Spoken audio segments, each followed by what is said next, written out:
Ada duit ke tak ni? Alhamdulillah, ada 300 lagi duit nak bayar kereta. Tak makan ke? Tak apa abang. Jom je lah makan. Kang nak buat kerja sekejap lagi, Kang tak ada tenaga pula. Jom. Bang, tak apalah bang. Saya save sikit abang. Tak apalah bang. Abang makan lah. Tak apalah. Saya ikat perut sikit. Tak apalah, tak apa. Abang rasa abang boleh belanja kamu. Bang, tak payah bang. Kamu baru nak mula hidup, baru nak kerja semua. Jom. Tak apa, abang belanja. Nampak macam mewah je bang. Tak apa. Kita masuk kedai mewah, tapi kita pandai-pandai lah jimat. Macam tu je. Yang penting diri kita puas hati. Dah kerja penat-penat, takkanlah tak makan. Orang panggil apa? Reward diri sikit. Reward diri. Abang belanja kamu sikit. Jom. Okay. Ni abang menu.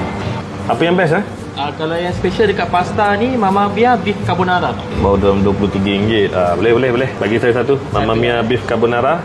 Awak nak makan apa? RM23.90. Boleh. Tapi bang, saya tak biasa makan macam ni bang. Order je apa-apa. Okey, sekarang kamu tunggu sini sekejap boleh? Abang ni mana bang? Abang nak keluar sekejap. Jadi abang datang balik. Saya tunggu sini Kamu tunggu. Bang. Hai. Dah sampai dah bang. Sorry lambat sikit. Duduk. Saya tunggu abang. Tak sanggup lah nak makan dulu, betul? Baik betul hati kamu, mulia betul. Sekejap. Ni air siapa? Ni mango lassi. Ni apa? Ini nachos Ni bang. tak order juga ni tadi. Dia macam dessert kita lah. Oh, siap dessert Ni pun saya tambah bang. Sotong ni bang. Sotong goreng tepung.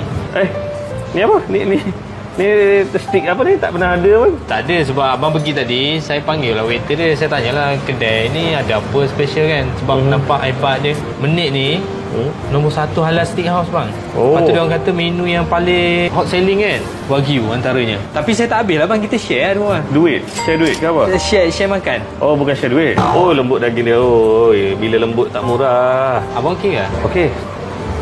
Betul Wagyu. Betul bang.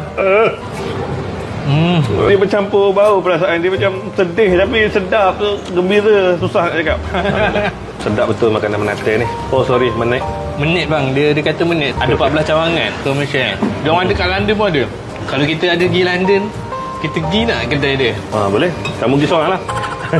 Berapa semua sekali? Semua sekali RM370 bang. Oh, ngam-ngam.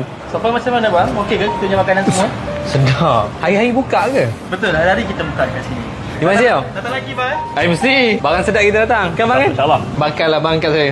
Jom bang, gerak. Dah. Abang apa? Nak bayar parking dah habis duit Tak ada duit langsung. Abang pinjam duit saya tak apa. Oh, ada duit? Ada, saya selalu dalam wallet selalu kurang daripada RM1,000. Tak. Kamu bukan tak ada duit Abang ingat kamu tak ada duit. Saya nak kahwin bang. Lepas tu kamu rela tak makan.